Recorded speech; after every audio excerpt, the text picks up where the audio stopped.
Hail to the Chief is played as President Johnson enters the East Room of the White House, where he will sign the new Civil Rights Bill, which prohibits the racial discrimination in the sale and rental of houses and apartments.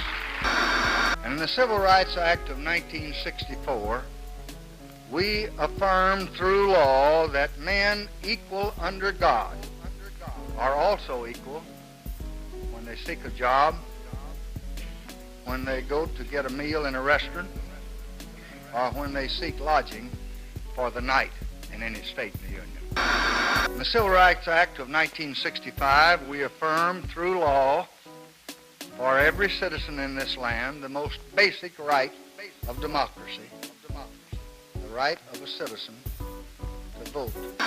Now with this bill, the voice of justice speaks again. It proclaims that fair housing for all human beings who live in this country is now a part of the American way of life.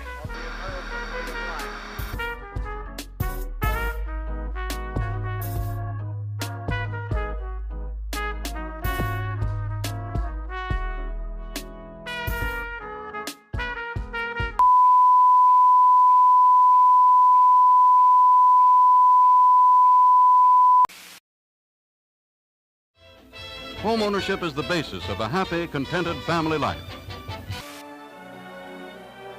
The Department of Housing and Urban Development was one of the two new cabinet-level positions created during the Johnson administration in order to accommodate the needs of a growing population and a dynamic economy. Oh, I don't think Mr. Candy would sell to them. A compassionate and far-sighted government cannot ignore the plight of the ill-housed, or the ill-fed, or the ill-clothed.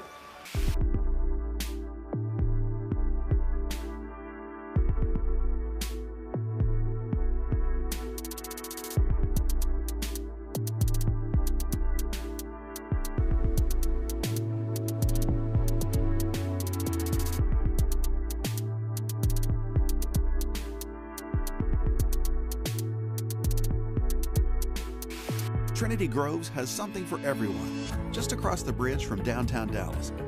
Trinity Groves is the place for every taste.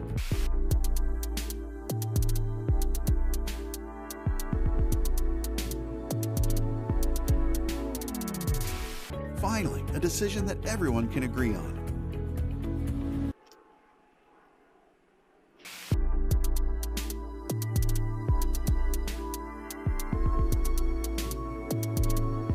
Fair housing specialists say a certain amount of racial discrimination still exists in Dallas in apartment leasing and home buying. If the righteous come, my God is going to stack me up. He's going to pop me up with every knee inside. I will not fail because my God cannot fail. That's why I know it's time to make decisions. Yes. It's time to stop playing like you winning and win. I think the problem is with this development process in West Dallas is that the poor people is talked about, but they're not really thought about. And so they're going with the buildings, but they're not doing anything to accommodate the poor people, those who cannot afford what they're doing. So that's limit the definition of the American dream. My grandparents worked all their lives, to the point where Grandpa's hands ached even after his daily toil was done, where Grandma's arms pained even more as she rested because she wasn't making enough money. My grandparents told me I could do anything if I truly wanted to. Told me to reach for the stars, even if you can't see them, praying that my young limbs would reach further than theirs ever could. Daddy always said, our one nation, under God, makes us invisible to liberty and justice for all, because justice for all means just for all who aren't my kind, because God is supposed to accept all, yet doesn't treat everyone like his children. See, justice doesn't live near me, but the common man wants to take where I live and turn it into a justified community, as if our neighborhoods will never be valid enough as they are, enters our homes without permission and takes over by raising his prices high and unaffordable because he has better plans for our community. Same community that was built and renovated by us, tells us what is and isn't for us, where we belong, as if we belong nowhere near a common man, as if the homes you snatched from beneath our feet are too good for us now, as if the land you took was made for you, turned its rightful owners into outcasts and called yourself a founder, a colonist, named yourself Massa, God. Constantly show us we don't belong here, as if my ancestors asked to be brought over here. So this divided nation, under God, indivisible, with liberty and justice for all but my kind, is not a land of hopes and dreams, but a land of lies and broken promises, where reaching for the stars will only get you lost in a plethora of unachieved fantasies. The President's objective of a new nation of finer homes, improved buildings, employment of men, and stimulation of trade is rapidly being realized. Every hamlet, village, town, and city can be made a happier, more prosperous community by following the President's leadership. Most American families today who have any wealth gain that wealth from the equity they have in their homes. It's only the very, very wealthy that gain their wealth from the stock market or investments. The federal government subsidized single-family home suburbs for white families only. Those homes that the Federal Housing Administration and Veterans Administration created for white families only on an explicit basis. In fact, it was even written in the Federal Housing Administration manual, you couldn't place an all-white suburb near where African Americans were living. The Federal Housing Administration said that that would run the risk of infiltration by inharmonious racial elements. So this was a racially explicit program. The white families who were able to buy those homes with federal subsidy paid about, in those days, in the mid-20th century, about $100,000 in today's inflation-adjusted dollars. Today they sell for hundreds of thousands of dollars, sometimes $500,000. The white families who bought those homes gained over the next couple of generations $200,000, $300,000, $400,000 in appreciation of the homes, in equity, in wealth. The result is that today, while African American incomes are about 60% of white incomes, African American wealth is about 10% of white wealth. And that enormous disparity between a 60% income ratio and a 10% wealth ratio is entirely attributable to unconstitutional federal housing policy that was practiced in the mid-20th century. Think the city cares about the people who live in West Dallas? No. We're just low project, low,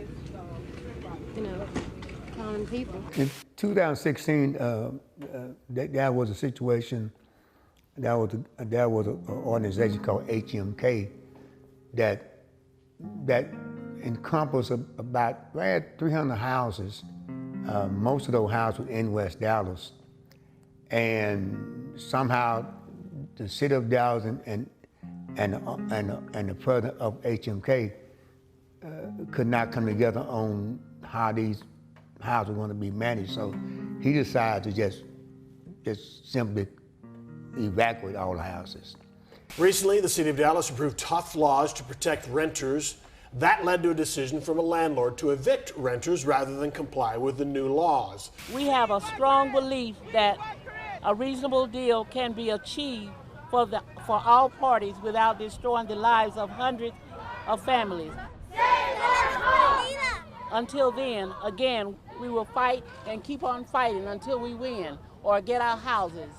The mayor wanted me to give him access to Why your didn't houses. you come and talk to us and tell us what was going on? Why didn't y'all fix our stuff like we asked y'all to?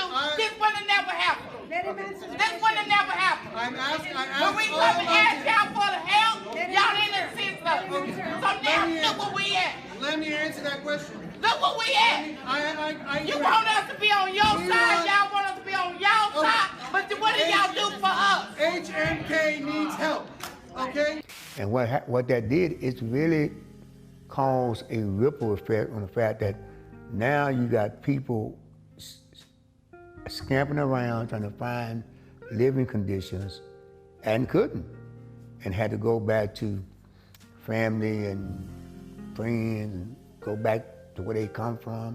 The policies that the federal government used to segregate metropolitan areas, once they created these segregated patterns that were very rigid, you don't need additional race-conscious policies to perpetuate the segregation. Race-neutral policies will perpetuate it. Many of the suburbs that were created by the Federal Housing Administration on a racially exclusive basis now have zoning ordinances that prohibit the construction of single-family homes on small lot sizes or townhouses or even public housing. Those zoning ordinances are not racially explicit. They're based on economic exclusivity, but they are perpetuating and reinforcing and continuing a pattern of racial segregation that was unconstitutionally created. And where do those people who are displaced go? Typically, they go to new segregated places, farther out usually from the central city, inner ring suburbs, creating a new segregated pattern elsewhere. Good morning, America. How were your dreams? I bet they involved a white picket fence. I bet they involved a cis, straight, hetero couple too, and I bet they were white, because the American dream was never made for people of color. Instead, I'm supposed to act like I can have your dream too, when I was never supposed to be seen as anything more than the white man's property. I'm supposed to strip, stand, show you I have healthy teeth, a strong back, show you I'm a good Negro. I'm supposed to play poster child and never reap the profit from my success, and I suppose you already know that. And you already know what's wrong. And ain't that a pity? To walk the earth knowing they don't see you as anything more than an opportunity, when you know you are so much more than black voices. Been telling y'all this for years, been telling y'all that this country ain't never been fair or equal or free. Instead, you try to gentrify my America, whitewash my city, and kick the people who built it out of their homes. Call it urban renewal. I call it stolen. Call it gerrymandering past my comfort zone, and you don't give a damn about my well-being. And my great-great-grandmother was born a slave, and we, black people, have been climbing to the top ever since, still praying that my children will be able to keep my house after I die, still praying that they won't have to fear that they won't be able to live in a nice neighborhood full of black folks, and daddy says you have to work twice as hard just to get a lower pay. And I guess that just means I'm 3/5 human. And maybe I'm 3/5 a poet writing this. And maybe you'll only hear 3/5 of what I'm saying. To be privileged is to be blind-eyed and back-turned, not to give a damn about anybody's problems. And here I am shouting it from the tower that you built, standing in the middle of a neighborhood you come to claim from us. So good morning, America. I hope you finally hear me this time.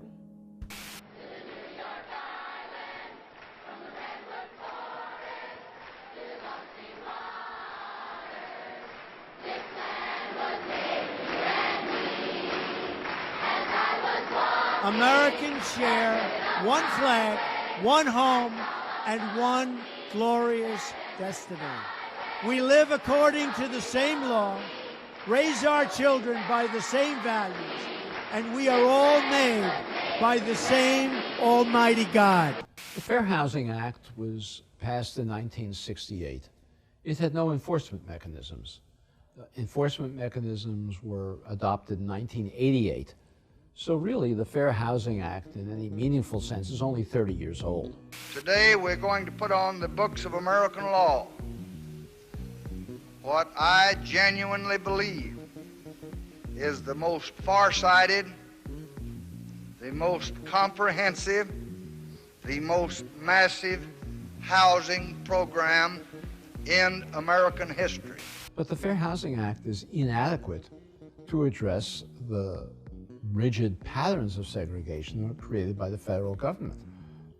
Most segregation continues to exist and would continue to exist even if the few families who could afford to and wanted to move to higher opportunity neighborhoods, even if they were not discriminated against. Well, the HMK eviction started a movement effect of saying, hey, we don't have any places for people who are low income to go. The city come in and developers come in, they're gonna build houses that only the elite group could afford. Gentrification is a market program and it can't be stopped. Historically low income, frequently segregated neighborhoods become attractive to middle class families, affluent families who begin to move in, displacing African American residents who live there, low income residents who live there. Property values go up, so homeowners in those communities can no longer pay their property taxes. Buildings are purchased and converted into high rent apartments or condominiums. This is a program that cannot be stopped. What we can do is we can preserve a share of housing in gentrifying communities for families that previously have lived there, have historically lived there. There are many tools available to do that. We know what they are. We're not using them very much, and so gentrification is becoming a very negative force. But the policies are rent control, freezing property taxes for existing homeowners, limits on condominium conversions, inclusionary zoning policies that require any new development to set aside a share of units for low-income families. All of these policies are well-known, not followed, but well-known. The thing that will help you to flourish in other sectors of Dallas was not available to the citizens of West Dallas. And so we struggle to do things. That's why West Dallas have always been under the stigma of trying to get out the quicksand. And there was nobody there to put them out. We constantly struggled to get out of quicksand, but see how the more we struggle, the deeper we were sinking to it.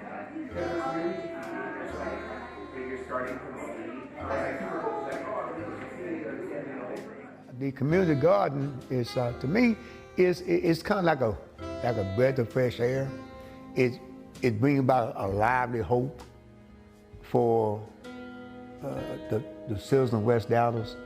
It will have to combat poverty. It have to combat the lack of food supply that is happening in the city of Dallas, not only just West Dallas. We are asking every citizen of West Dallas to lend their lots, lend their land, so we can come out there and plant these gardens, so they would go out there and get their own fruits and vegetables.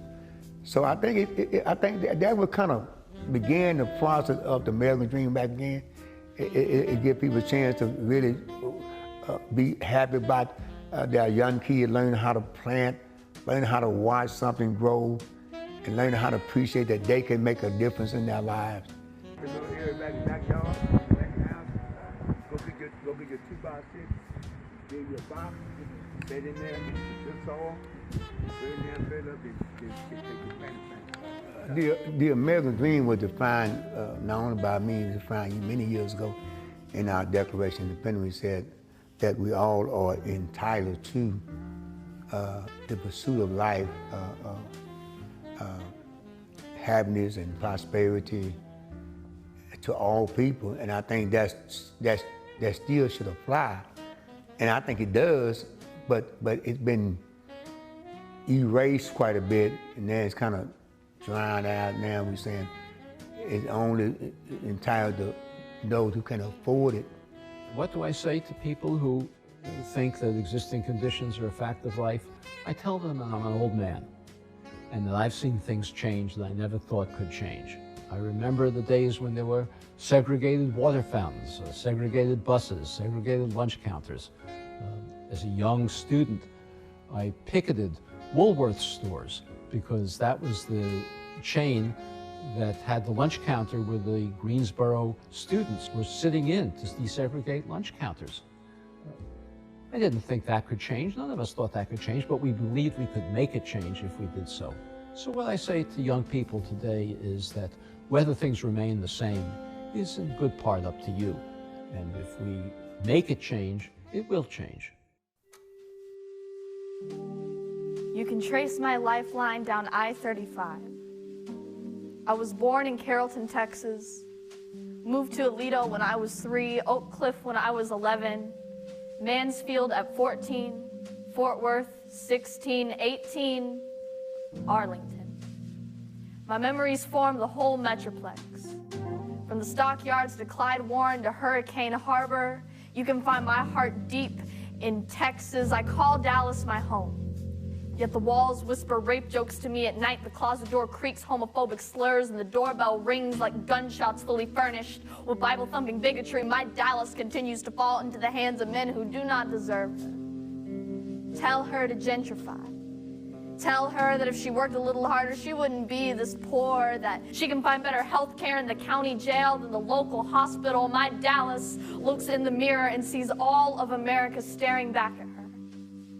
Finds a Highland Park, a Dalworthington Gardens, and an Arlington Heights in every single city. Finds an Oak Cliff, a Como, and a Stop 6 in every single neighborhood, and wonders why the distance between the two can be so small, yet the income gap so wide. Sees a Goodwill and a Bloomingdale staring at each other from across the street, and tumbleweeds made of welfare checks and $100 bills rolling down the road. Sees a shopping cart full of organic produce for $300 and another full of hot Cheetos and Cokes for $20. Denies that this is a poor people genocide and instead calls it survival of the fittest. My America is terrible at math. Believes that the 1% is greater than 99, that 10,000 people saying their one vote doesn't matter won't affect the polls. My America does not understand that we the people, no matter how broke we are, our pockets overflow with change, and this is our America, our Dallas, our good, our bad, our ugly, our democracy founded on us and our ability to fix all the broken in this beautiful, we the people, who call America our home, who call Dallas our home. How can we fix this? We can no longer idly stand by as our walls cave in, our foundation giving way to the elite. This is our America to change, and this certainly is my Dallas to revive. Equality means the opportunity to develop all of our dormant potential, all of our dormant capability. In developing this dormant capability, the right and the ability to stand on this earth on some land of our own and bring about a civilization and a society in which we will be completely independent, complete freedom to take care of the needs, to take care of the wants and the likes and the dislikes of our people, to establish our own nation, our own society, our own heaven, our own future. This is what we mean by freedom, by equality. And justice means as you sow, so shall you reap. If you do wrong, you'll get wrong in return. And if you do right, you'll get right in return.